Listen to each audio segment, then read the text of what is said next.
Man versus Knitting. So the next section is going to be my story. This is one of the areas that I have a little problem with. I love promoting other people, and I have a hard time talking about myself in a way. So we're going to get there. But being the first one, I figured what I would do is answer one of the email questions I had gotten. Somebody said, "How did I get started?" And that was a great question, because in my past I used to weld and make furniture. Made wood and metal furniture, so I loved working with my hands. Knitting wasn't on my radar at all. I'd closed my studio down, moved back to Houston, Texas. That's where I'm from and where I live now, and was really nervous about what I was going to do. Well, one of the neighbors said, "Hey, why don't you go work in the early voting polls?"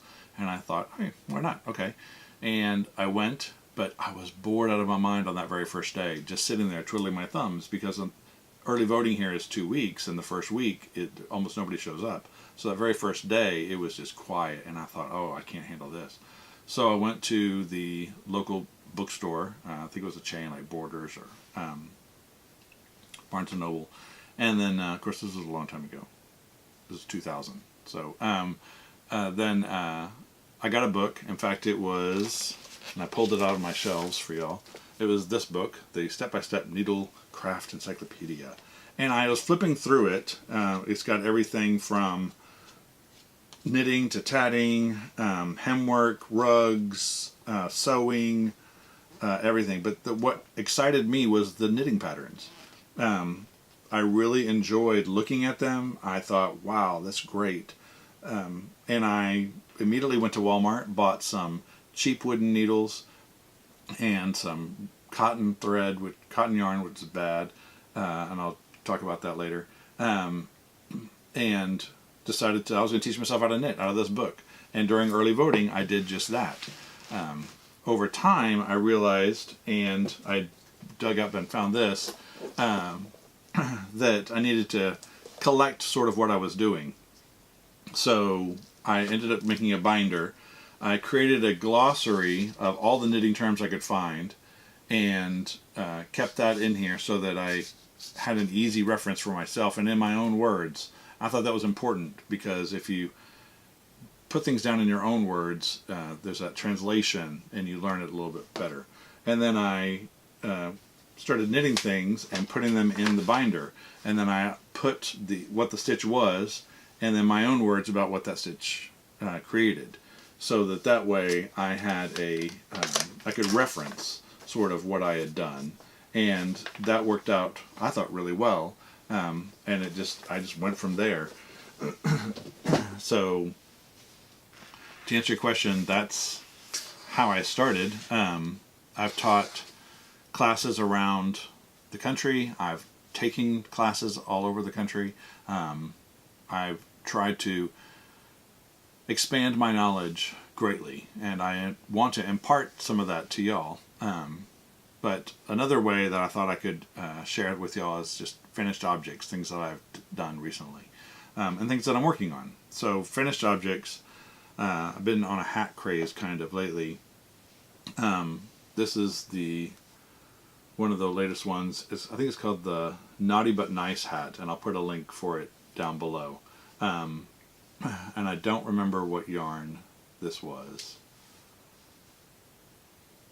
I cannot for the life of me remember. But I made this for someone special in my life, so I don't know.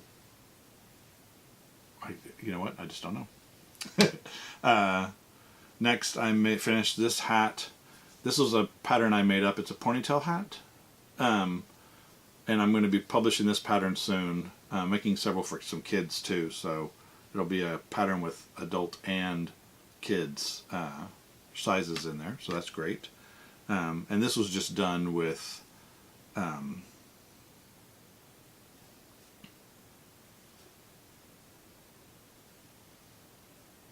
Barocco.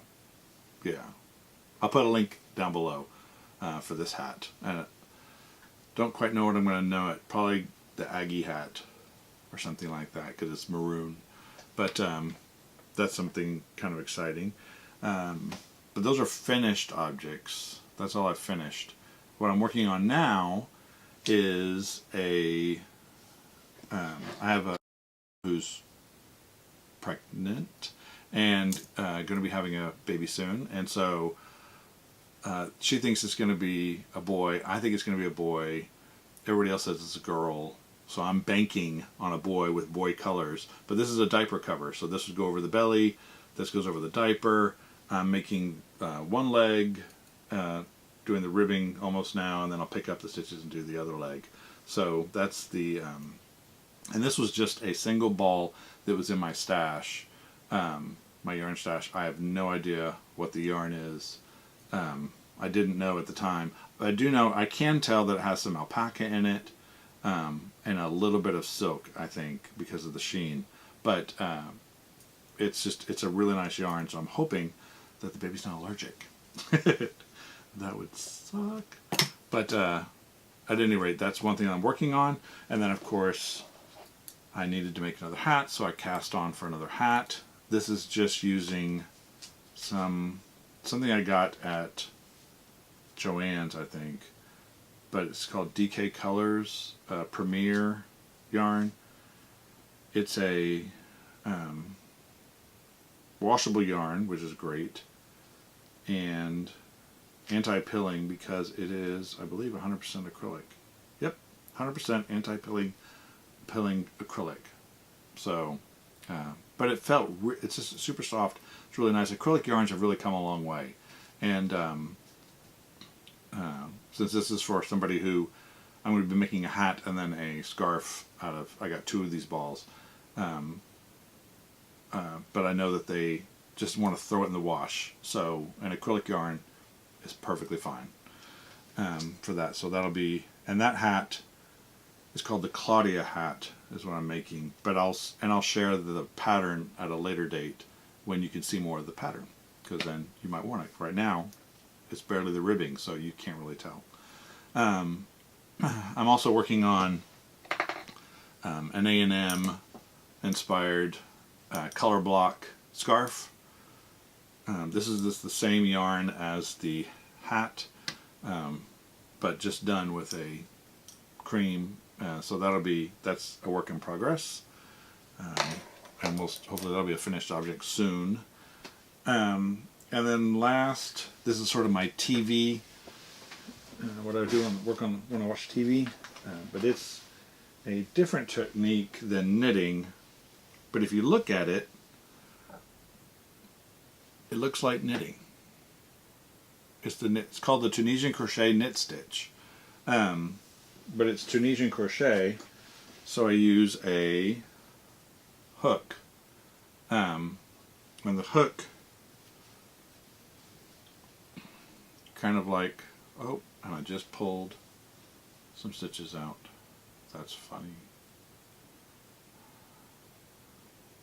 Let's see if I can get it going and get this.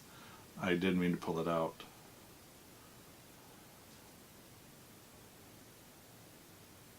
I don't want to go through this end one yet. All right, there. Okay. Now, but the hook goes in the last loop, and then you just pick up stitches all along this edge, and that's why this is on a cable, long cable. So as I pick up the stitches, they all are resting on here, and then I slowly work them off. But it creates a rather thick fabric. A really thick fabric, which I really, really enjoy. I found a little selvage edge that's a little funky, but I'm going to pick up all the stitches and do a border on it to whatever appropriate color it should be. Although I'm probably going to do green, because the mother's favorite color is green, and why not? But that's a baby blanket, and that's all the stuff that I'm working on. It's a lot, but I like to have multiple projects going. Work, I have a little bit of downtime in between building orders, I work for county government, which is one of those things where I'd say, well, somebody's got to do it, right? And so in between, I have time to work on some things, and I have some hats that I finished up there that I haven't. These are house hats, and I have hats that I have finished up there for the cancer center here in Houston, and they need stuff for cancer patients. So I thought, well, I've got some free time and lots of yarn, so let me get busy, and so I've done that. I'm also working on my master knitting program. Over time, as I get going with that, I will share it in this section. What else is going on? Oh, a good friend of mine, Drew Imborski, who is known as the Crochet Dude. You may have seen some of his products in the stores, and he's well published in the crochet world. But Drew lives here in Houston, and he and I have become friends, and we've started our own men's knitting group, or stitching group, stitching group, because it could be knitting, crochet, cross stitch, whatever, as long as it's fiber related. And so that's been kind of exciting getting that started. So we have found the venue, and our first meeting is coming up next week. So I'll let you know how that goes on the other side of that. But other than that, I think that's going to complete the My Story section. I will do better about yarn types. But I do have one. There's this wall. So this is my whole library of knitting books and patterns. Well, patterns are more down there. But I have a whole wall of yarn behind the camera, and so, but one of the plastic bins says nothing but singles, and some of the single balls don't have labels to them, so I really don't know what they are. In fact, that's what this was. It was this baby diaper cover. It was a single ball. So, like I said, I'll try to know more about the yarn types going forward. Okay.